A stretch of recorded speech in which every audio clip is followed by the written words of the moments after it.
বাংলাদেশের মাটিতে জন্ম নিল প্রথম ক্যাঙ্গারু।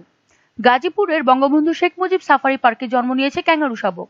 রেড পুরুষ আর ধূসর বর্ণের নারী দম্পতি প্রায় 2 বছর পর একটি ধূসর বর্ণের মেয়ে শাবকের জন্ম দিয়েছে।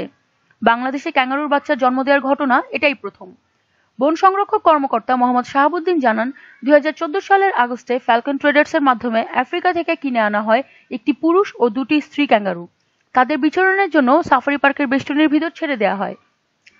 তিনি জানান, মার্সুপিয়াল গোত্রের এক প্রকারের তৃণভোজী স্তন্যপায়ী প্রাণী ক্যাঙ্গারু। এই প্রাণী কেবল অস্ট্রেলিয়া, নিউ গিনি, তাসমানিয়ার আশেপাশের দ্বীপাঞ্চলগুলোতে বেশি পাওয়া যায়। ক্যাঙ্গারুর আদি নিবাস অস্ট্রেলিয়া হলেও বঙ্গবন্ধু পার্কে আনা সুদূর আফ্রিকা থেকে। তিনি আরও বলেন, আমাদের দেশে ভিন্ন পরিবেশ হলেও পার্কে উপযুক্ত পরিবেশ পেয়ে রেড পুরুষ আর ধূসর বর্ণের নারী দম্পতি প্রায় 2 বছর পর একটি ধূসর বর্ণের মেয়ে শাবকের জন্ম দিয়েছে। ক্যাঙ্গারু শাবক 7-8 মাস মায়ের বুকের দুধ পান করে। 1 বছর পর পরিবার থেকে তারা আলাদা হয়ে যায়। সাফারি পার্ক কর্তৃপক্ষ জানায়, সাফারি পার্কে কোনো প্রাণী শাবক প্রসব করলে তাৎক্ষণিকভাবে বিষয়টি কাউকে জানানো হয় না। জন্ম নেওয়া শাবকগুলো একটি নির্দিষ্ট সময় পার হওয়ার পর তা জানানো হয়। বিভিন্ন প্রকার রোগবালাই, সংক্রামক ব্যাধি এবং আবহাওয়া ও পরিবেশের সঙ্গে মানিয়ে নেওয়ার পরই বিষয়টি সকলকে জানানো হয়।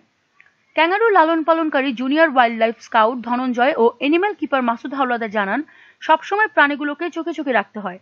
তাদের আচরণে কোনো ব্যতিক্রম দেখা গেলে সংশ্লিষ্ট ঊর্ধ্বতন কর্মকর্তাকে জানানো হয়। ক্যাঙ্গারু শাবক মাত্র 3-4 সেন্টিমিটার দৈর্ঘ্যের হয়।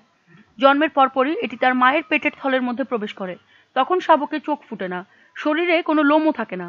পেটের থলের মধ্যে থেকেই এরা মায়ের বুকের দুধ পান করে। 2-2.5 মাস পর মায়ের পেট থেকে যখন মাথা বের করে তখন এটিকে দেখা যায়।